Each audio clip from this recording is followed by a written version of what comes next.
Salut à tous et bienvenue sur Digital 101. Aujourd'hui on va voir comment améliorer ses performances sur Photoshop ou aller plus vite sur Photoshop en utilisant des raccourcis.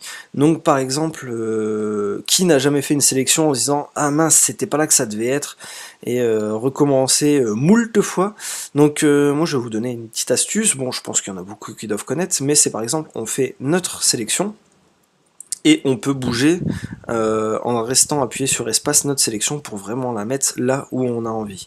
Donc ça c'est vraiment un petit tips intéressant qui pourrait améliorer de manière considérable certaines créations et puis être beaucoup plus précis. Vous voulez effacer un élément en fonction de son environnement sans vous casser la tête. Photoshop a une particularité pour ça, c'est qu'il va utiliser un outil qui lui permet d'effacer en prenant compte l'environnement. Donc des fois c'est mal fait, bien sûr c'est un logiciel, mais par exemple pour cet élément là, il vous suffit de prendre le lasso, de le sélectionner, de faire Shift et effacer, d'utiliser le Content Aware, donc ce qui se passe autour de l'image, et non pas premier plan, arrière-plan, couleur et tout ça. Vous faites OK, et hop, magnifique, voilà, il vient de vous enlever l'élément. On va voir maintenant comment faire pour remplir un calque directement par la couleur de premier plan ou par la couleur d'arrière-plan. Donc pour ce faire, on va créer un calque et puis il vous suffit de faire commande ou contrôle et puis effacer pour avoir la couleur d'arrière-plan. Sinon, si vous voulez avoir la couleur de premier plan, il vous suffit de faire Alt et effacer. Ok, maintenant on va voir comment faire pour déplacer un calque, donc soit vers le bas, soit vers le haut, sans apprendre la souris et puis glisser. Par exemple, si vous êtes occupé sur un élément d'image et que vous voulez déplacer, c'est tout simple, il suffit de faire commande ou contrôle pour ceux qui sont sur PC, et de faire les crochets, braquis en anglais, donc, et puis vous faites soit vers le bas, soit vers le haut en fonction des crochets. Voilà. Très connu comme raccourci et qui sauve des vies, beaucoup de vies, je peux vous le garantir. J'en fais partie et je pense que tout le monde s'en sert maintenant, donc je sais pas si vous connaissez, mais l'incontournable CTRL Z, donc si vous voulez revenir en arrière.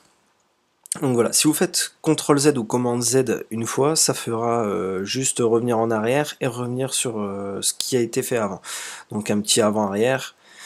Et voilà, donc par contre si vous voulez faire plusieurs retours en arrière, il vous suffit de faire commande Alt Z, et puis là donc vous pouvez voir que vous pouvez revenir bien loin en arrière.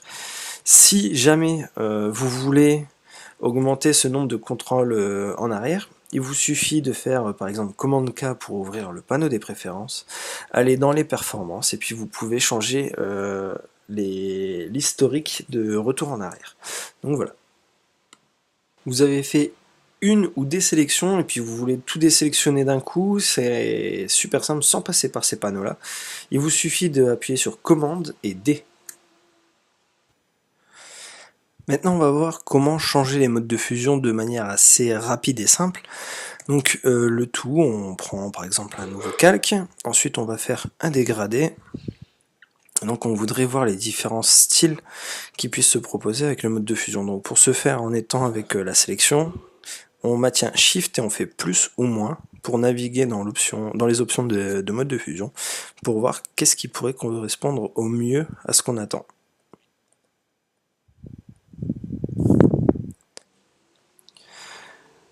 Vous voulez voir un calque en particularité sans vous prendre la tête à se dire bon bah je dois enlever celui-là, après je dois enlever celui-là. Non, si vous voulez juste voir ce calque là, il vous suffit de rester appuyé sur Alt, de cliquer, et voilà, vous avez ce calque là qui est actif. Après si vous recliquez, ça vous redonne à vos dernières configurations de prévisualisation.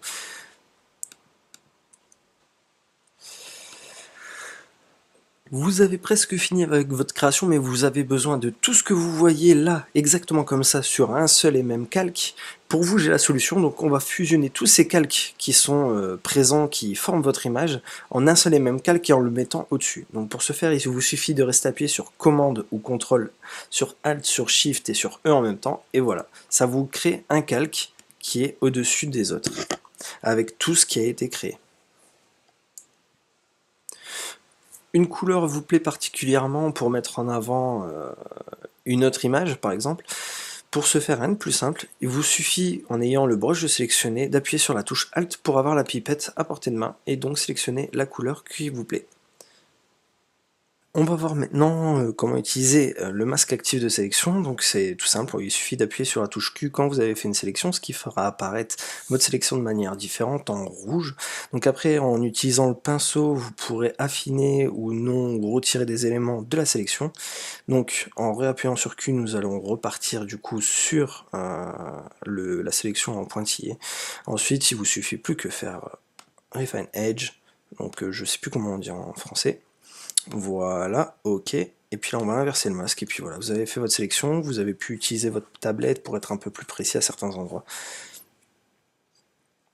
Encore un raccourci assez sympa, c'est une fois que vous avez un pinceau ou bien par exemple l'objet pour brûler ou le Dodge Tool, c'est d'utiliser les crochets. Donc du coup, ça va vous permettre d'augmenter la taille de votre pinceau de manière assez rapide sans pour autant aller dans le panneau et puis descendre la taille ou bien augmenter la taille. Donc là vous avez plus qu'à augmenter avec le crochet pour fermer et puis rétrécir avec le crochet pour ouvrir.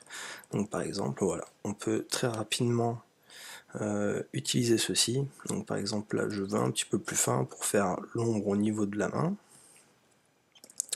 Voilà, un petit peu plus grand pour faire le bras, pour foncer un petit peu les coins. Donc voilà, on peut faire ça vraiment de manière très rapide. Donc il suffit d'utiliser les crochets. Vous voulez transformer votre calque, mais bon, vous en avez marre de passer par tous ces panneaux et tout ça pour pouvoir modifier la taille et autres.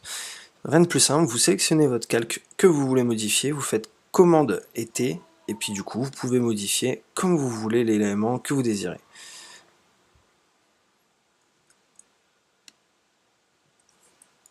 Si tu as aimé la vidéo ou bien les vidéos qui sont sur ma chaîne, je t'invite aussi à découvrir la page Digital Soin sur Facebook où sont postés tous les tutos en avance et puis aussi du coup tu pourras découvrir pas mal de tutoriels de personnes incroyables, aussi des découvertes d'artistes, des featuring et autres. Surtout n'oublie pas que si tu as aimé la vidéo ou les vidéos et puis que tu as découvert quelque chose ou non, tu peux quand même t'abonner à la chaîne et puis mettre un petit pouce bleu.